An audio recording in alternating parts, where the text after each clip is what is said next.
eta gure barrulanketan eta gure bizitzan, beste proposamen bat, efizientzian, eraginkortasunan alde, zein da?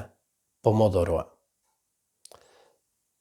Ez dut esplikatuko pomodoroa, esango teknika nola den. 25 minutu lan egin kontzentratua edo inbertsun egin, eta 5-10 minutu deskansatu.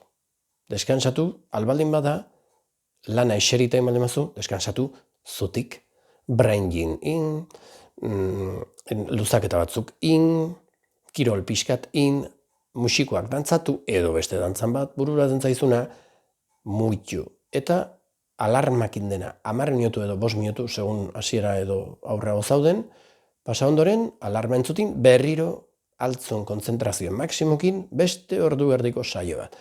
25 minutukoa. 25 minutu pasatzen denin, alarma entzutin, berriro altxa eta ordun ja beste plan batin, agian sukaldeko, ez dakit, garbiketa kontu bat, edo minio behintzat altzuna muituta izan dadila, zertikan. Eseita eotik gizakia akatu iteu. Akatu iteu zertan?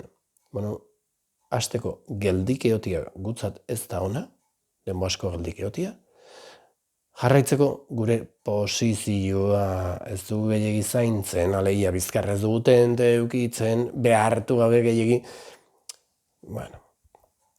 Eta jarraitzeko aulkiak zure linfan zirkulazioa moztu iteu, zure gorputza garbitzia galarazi egiten du, zure gorputza toksiko bihurtzea laguntzen du. Eta beste ondorio pila bat, albazu, proposamena, 25 minutu lan egin, eta eseita egiten bazu, deskansun, muitu, luzatu, zutik, nahi zumezela. Alderantziz baldin bada, agian probatu, zutik egiten bazu lana, agian eseri, edo etzanta jarrian kagorak aiozula deskansatzeko, tarte oso txiki batin, oso interesgarria da. Edo barran bate baldin badakazu itxian, zintzili jarri, hankak gora aiozula. Oire, denbo gutxi, oso interesgarria da. Badaude aukerak. Probatu.